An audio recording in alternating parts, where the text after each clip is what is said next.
देखे ना, इंडिया के एक जज ने ये स्टैंड लिया, जिसके बाद किसी सुप्रीम चीफ नेहरू के बाद तो किसी और में जरूरत ही नहीं थी कि जुडिशरी को अप्रोच कर लेता, और उसके बाद से वहां की जुडिशरी में इंटरफेरेंस खत्म हो गई। मैं एक और केस की तरफ आपकी तवज्जो दिलाता हूं।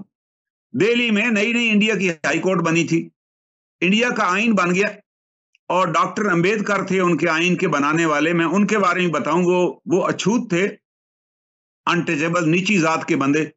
अपने हल्के से हिंदुओं ने वोट नहीं दिया, वो इलेक्ट ही नहीं हो सके।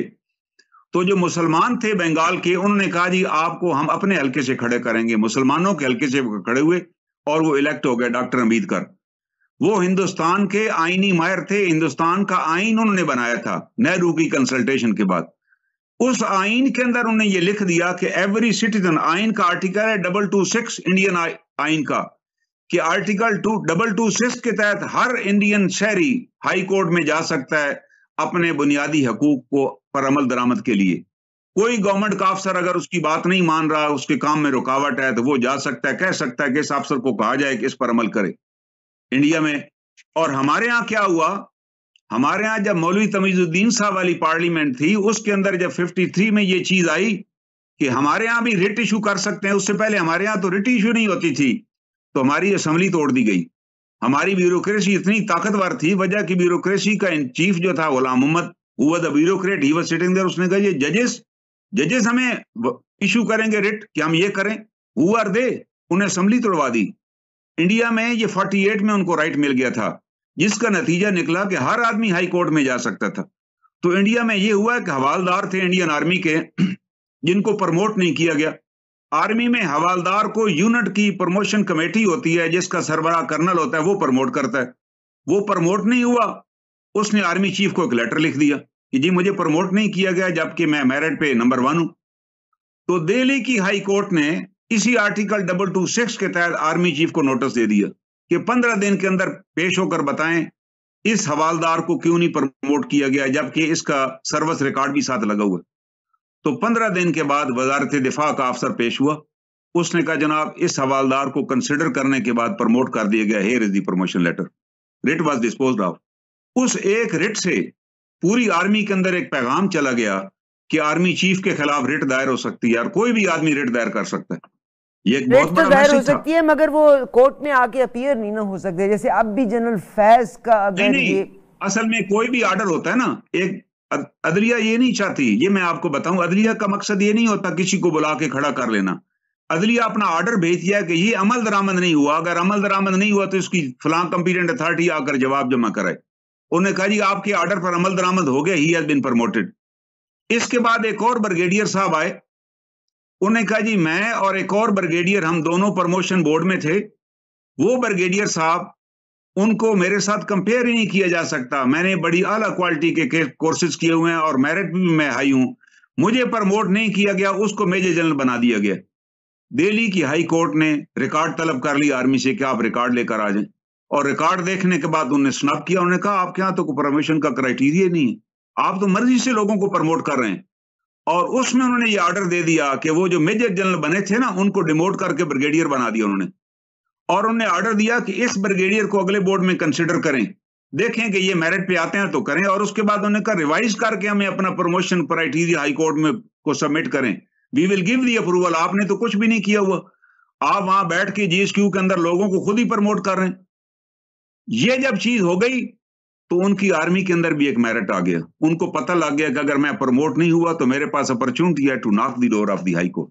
हमारे यहाँ क्या हुआ, हमारे यहाँ जो आर्टिकल आइन है 1956 का, उसके अंदर भी लिखा हुआ है कि every citizen can go to the high court, वो जाके हाई कोर्ट में कह सकता है। आर्टिकल है 98 कि उसके तहत आप रिट दायर करें।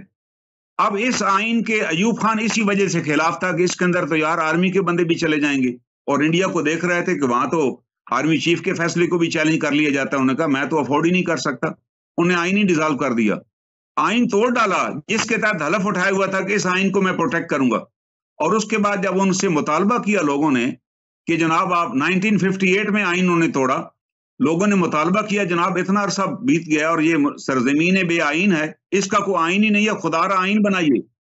तो उन्हें काबीना की मीटिंग बुलाई। बाहर भी जाते किसी दौरे पे तो लोग पूछते कि जी आपके यहाँ आइन कब बनेगा, जिससे आप रियासत कैसे चला रहे हैं, how are you running the state, तुम तो आर्मी चीफ हो।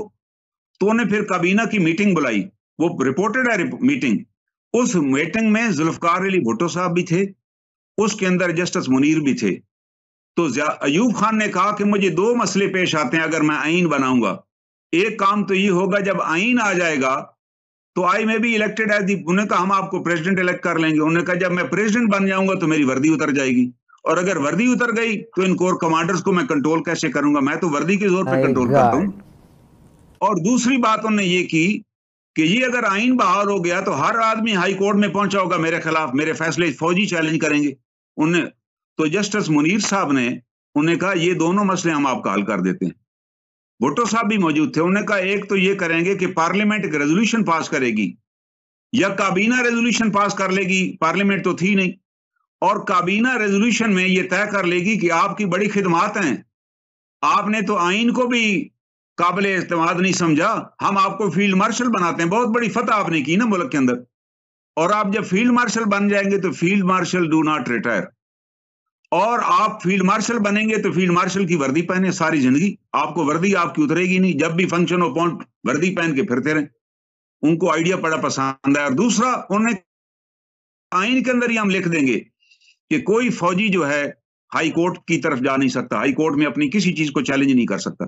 ये दुनिया की वाहिद आर्मी है, मैं इसको मजलूम तरीन आर्मी समझता हूं, जिसका कोई मेंबर हाई कोर्ट से रजू ही नहीं कर सकता फंडामेंटल राइट्स के, मुझे क्यों निकाला गया, मुझे क्यों ना प्रमोट किया गया, मेरे साथ ये ऐसा क्यों हो गया, मेरे साथ वैसा क्यों हो गया, मेरे खिलाफ ट्रायल गैर कानूनी हो गया। तो उन्होंने अपने उस आइन में, जिसको 1962 का आइन कहते हैं, उसके अंदर आर्टिकल 98 सब आर्टिकल 3 इंट्रोड्यूस करवाया कि आर्मी के किसी फैसले को हाई कोर्ट में चैलेंज नहीं किया जा सकता। ये उनको एक इख्तियार मिल गया, जिसको चाहे निकालें, जिसको चाहे प्रमोट करें।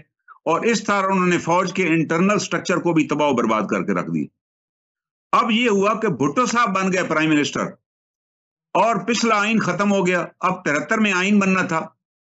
भुट्टो साहब ने भी तय किया हुआ था कि 12 के करीब मेजर जनरल्स एंड एडमिरल्स को मैंने फौज से निकालना है। वो भी नहीं चाहते थे कि उसको कोई चैलेंज करें। वो भी आइन के अंदर एक शिक लेकर आ गए। आइन जब बनने लगा तो उसके अंदर आइन में 199 सब आर्टिकल 3 और 5 लेकर आ गए, जिसके अंदर वही 62 वाले आइन की के वर्ड्स डाल दिए गए कि कोई army person can not approach to the high court, कि अपने हकूक के लिए हाई कोर्ट में नहीं आ सकता। इसको फिर हमने चैलेंज किया। हम इस पूरे मरहले को लेकर सुप्रीम कोर्ट में चले गए, पार्लियामेंट में भी गए कि जनाब ये बड़ा जुल्म है, ये दुनिया की कौन सी ऐसी आर्मी है जिसका मेंबर जा ही नहीं सकता। एक मुशर्रफ जैसा जर्नैल बैठा है जिसको मर्जी निकाल दे।